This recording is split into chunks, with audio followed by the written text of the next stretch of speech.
তিনজন মিলেও আটকাতে পারছিলেন না ফ্রাঙ্কো মাস্তান্তুনোকে, অথচ রদ্রিগো এমবাপ্পেরা মাঠে পাসই দিচ্ছিলেন না তাকে। মাঠের মাঝে বেশ কয়েকবার হতাশা প্রকাশ করেন এই আর্জেন্টাইন তরুণ। তাহলে কি রদ্রিগো ভিডিদের রাজ সিংহাসন নিজের করে নেবেন? সেই শঙ্কাতে বিশ্ব চ্যাম্পিয়নদের এই ফুটবলারের সঙ্গে এমন আচরণ শুরু করলো ফুটবলাররা, নাকি মেসিকে সেরা বলাই কাল হয়ে দাঁড়ালো এই তরুণের জন্য? সেই সব এক করে জানাচ্ছেন শ্রাবণ অনেক। বলাই কাল হয়ে দাঁড়ালো এই তরুণের জন্য, সেই সব এক করে জানাচ্ছেন শ্রাবণ অনেক। এই ছবিটি দেখুন, ম্যাচের তখন 15তম মিনিটে খেলা গড়িয়ে চলছে।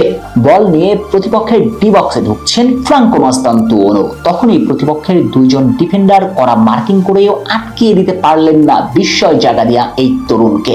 দুইজনকে বিট করে ঠিকই ঢুকে যাচ্ছেন গোল মুখে। শেষ পর্যন্ত জার্সি টেনে মাটিতে ফিরিয়ে থামাতে হয়েছে মাস্তান্তুনোকে।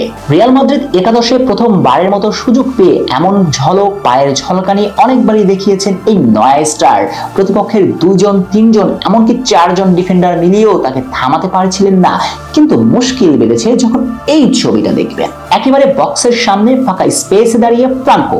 এই পজিশনটা তার জন্য একেবারে আদর্শ পজিশন, যেখানে বল পেলে নিজের চিরচেনা স্লো রান, ড্রিবলিং প্রতিপক্ষের জন্য শঙ্কার কারণ হবেন বা পায়ের এই ফুটবলার। নিঃসন্দেহিতভাবে এটা তার শক্তির জায়গা। কিন্তু আশ্চর্যকরভাবে এখান থেকে বল পাস দেওয়া হলো না মাস্তান্তুনোকে। তাই তো কিছুটা হতাশ 18 বছর বয়সী এই ফুটবলার হাত জাগিয়ে মাঠের মাঝে সতীর্থদের ওপর বিরক্ত প্রকাশ করলেন। তাহলে কি রিয়াল মাদ্রিদ মাস্তান্তুনোকে সঠিক সহযোগিতা করছেন না? ব্রাজিলিয়ান রদ্রিগোরা কি চাচ্ছেন না মাস্তান্তুনো রিয়ালের তারকা হোক? নাকি ভিনিরা একটুখানি শঙ্কিত আছেন এই আর্জেন্টাইন রিয়াল মাদ্রিদ সমর্থকদের সব ভালোবাসা পাবেন, সেই জন্য মাস্তান্তুনোকে সহযোগিতা করছেন না? নাকি ঘটনার পিছনে লুকিয়ে আছে অন্য কোনো ঘটনা? রিয়াল মাদ্রিদে যোগ দিয়ে প্রথম সংবাদ সম্মেলনে স্পষ্ট করে তার কাছে জানতে চাওয়া হয়েছিল সর্বকালের সেরা ফুটবলারকে। আর কোনো রাগঢাক না রেখে সান্তিয়াগো বার্নাব্যুর বুকে দাঁড়িয়ে ইতিহাসের প্রথম ফুটবলার হিসেবে বলেছিলেন মেসি সর্বকালের সেরা ফুটবলার। ভাবা যায় কি দুঃসাহসিক এই বালক। মেসির চির প্রতিদ্বন্দ্বীদের বুকে দাঁড়িয়ে এমন কথা বলার জন্যই কি তার সঙ্গে এমনটা করছে মাদ্রিদ ফুটবলাররা? তা না হলে কেনই বা তার সতীর্থরা তাকে পাস দিবেন না? প্রশ্ন তো থেকেই যাচ্ছে। সর্বশেষ উইন্ডোতে রিভার প্লেট থেকে রেকর্ড গড়ে মাদ্রিদে এসেছেন এই ইয়াংস্টার। আর রিয়ালে এসে রাজকীয় টি শার্টে ঘরের মাঠে লস মেরাঞ্জাদের সর্বকনিষ্ঠ ফুটবলার হিসেবে ডেবিউ হয়েছিল।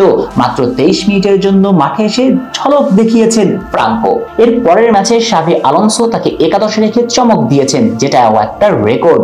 কেননা 18 বছর 11 দিনে প্রথম ফুটবলার হিসেবে মাদ্রিদের একাদশে জায়গা করে নিয়েছেন এই আর্জেন্টাইন। অবশ্য এমন রেকর্ড করা রাতটা মন্দ যায়নি তার। পায়ের ঝলকানি দেখিয়ে রাইট উইং দিয়ে বারবার বল নিয়ে যাচ্ছিলেন তিনি, যা দেখে মানসপটে ভেসে ওঠে তার স্বদেশী কিংবদন্তি লিওনেল মেসির কথায়। স্লো রান, ড্রিবলিং এ মাতিয়ে দিয়েছেন, কিন্তু ওই যে পাচ্ছিলেন না সতীর্থদের সহযোগিতা। রদ্রিগো এমবাপ্পেরা যেন বলে তাকে পাস দিতে চাননি। শেষ পর্যন্ত 63 মিনিটের সময় তাকে মাঠ থেকে তুলে আনতে বাধ্য হন রিয়াল বস শাভি। তাই শুরুর প্রশ্নটা আবারও করা, নাকি ব্রাজিলিয়ান তারকারা শঙ্কিত